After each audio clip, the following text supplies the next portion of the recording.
So, here we are. Underneath, here's another shot of that sway bar catastrophe. Now, take a note here on your brake lines as well, your hard lines. They are very rusted.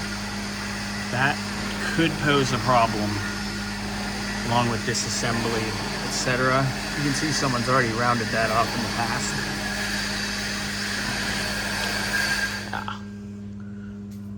So, discuss these.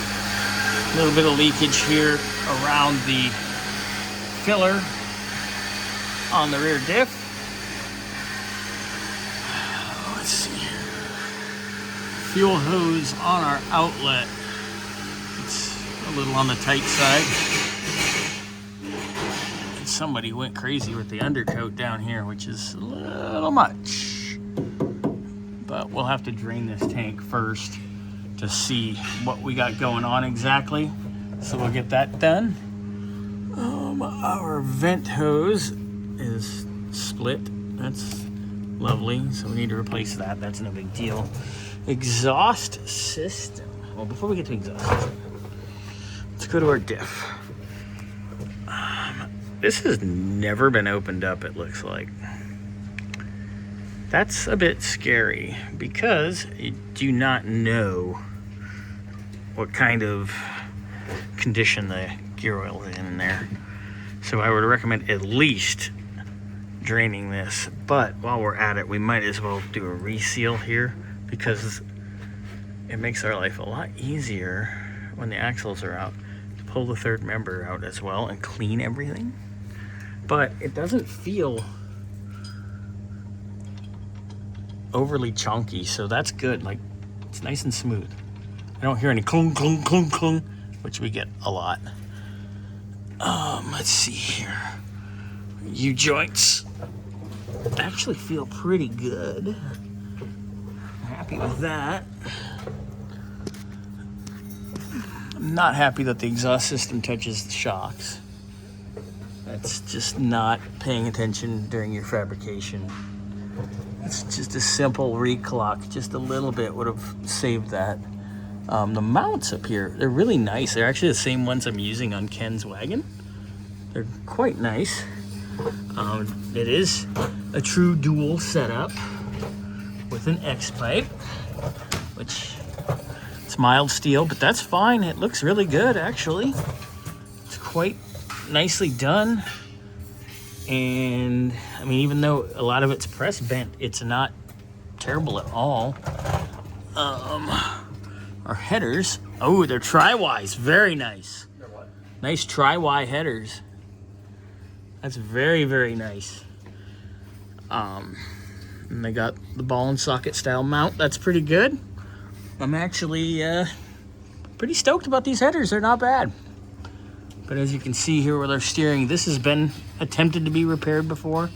And someone just put fresh rubber on it, but it's obviously not doing its job. Trans leaking everywhere. Yeah, well, Chuck told me on the trans it basically needs an entire reseal and that it was leaking out of the pump seal for sure. Definitely a lot of stuff down here going on.